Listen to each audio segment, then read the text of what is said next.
Kenapa nggak ada jeng-jeng-jeng-jeng? Gak apa-apa lah. Allah. Udah maghrib yuk. Woi. Oke, balik lagi di tema kita seluk-beluk salesman. Jadi ini udah saatnya orang-orang tahu bahwa sales bisa dijadikan cita-cita. Yes. Bener. Bisa dong. Bisa. Bener kan? Bisa. Karena posisi CEO direktur utama itu yang layak itu hanya dari divisi sales management. Yang layak untuk jadi CEO. Ya, Yang bermula karirnya dari sales. Ya, selayaknya seperti Kenapa? itu. Pertama, tentu ada requirement ya. Ya, kalau contohnya kalau misalnya di sales kita nih, kita membina mereka itu menjadi karir yang pasti dan uangnya pasti gitu ya.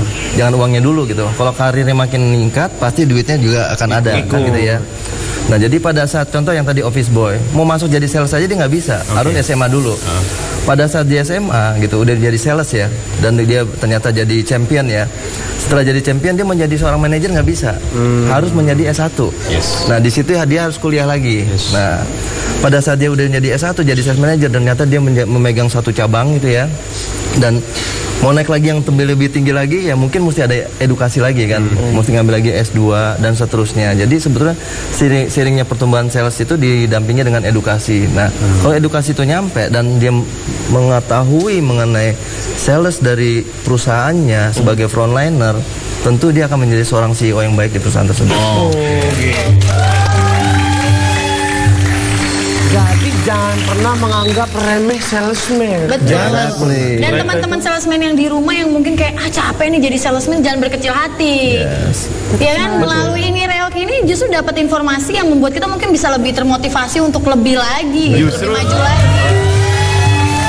Karena gini, mungkin orang-orang yang di belakang meja lebih males dibandingkan salesman yang mau jalan terus kemana-mana gitu. Iya. Etos kerjanya tuh baik. Tahu nggak yang bikin salesman itu banyak pahalanya? Apa? Karena dia mau memulai untuk silaturahmi.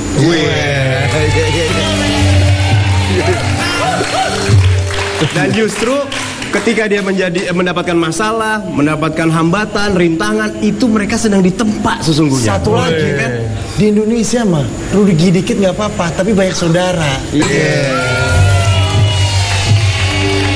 Tapi masalahnya ada nggak yang mau saudara sama dia? Orang saya dengar sepupunya aja resign jadi sepupu dia. Tapi kadang sales-sales sekarang, mohon maaf ya Pak ya, itu aduh, kita udah bilang enggak gitu, tok. Emang pekerjaannya harus seperti itu gitu, sampai ini barangnya kita beli atau? Jadi ada sales pemburu lah istilahnya ya. Ada benar-benar sales yang sebagai penjualan salesman biasa gitu ya. Dua-duanya sama memiliki target. Nah, dalam mencapai target, kalau seorang salesman pemburu, yang penting laku gitu ya. Dan terjadi fraud segala macam gitu loh. Customer merasa terdesak, terpaksa. Nah, itu bukan salesman yang selama ini kita terapkan dengan teman-teman gitu ya. Jadi salesman itu target atau penjualan closing customer itu adalah hasil yang ingin kita capai.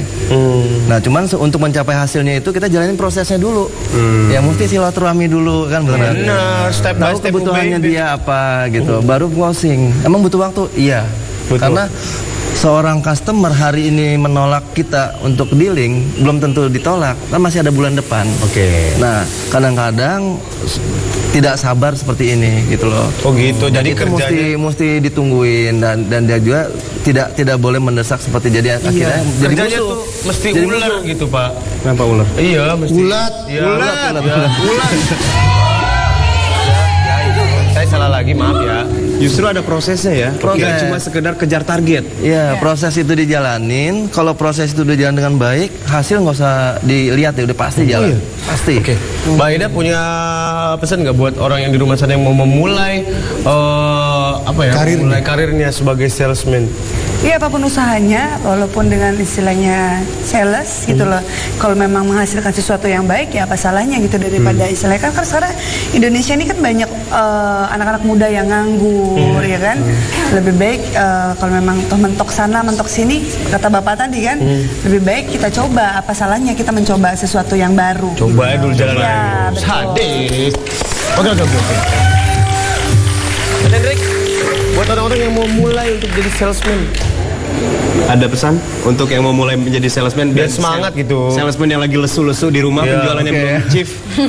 Untuk teman-teman sesales dan seperjuangan.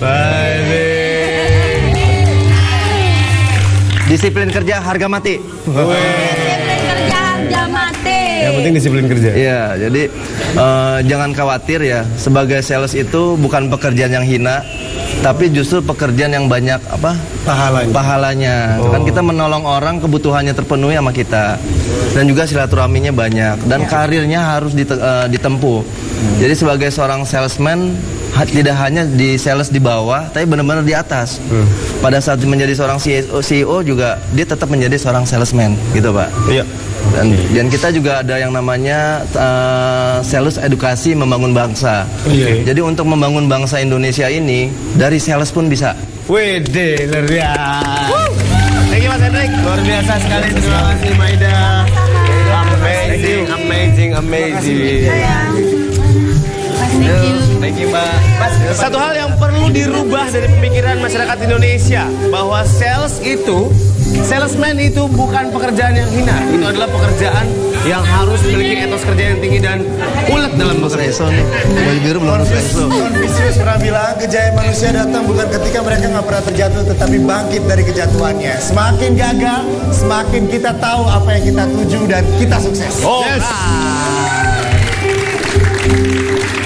Seorang salesman adalah orang yang paling dibanggakan di perusahaannya karena dia ada di posisi di depan.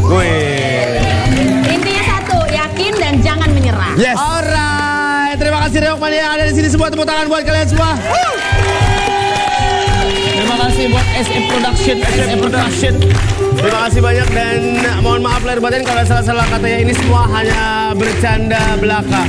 Jangan lupa saksikan terus ini Reok setiap Rabu, Kamis, Jumat jam 9 malam hanya di TVRI. Saya Sudi dan teman-teman pamit. Sampai ketemu lagi di Ini Reok.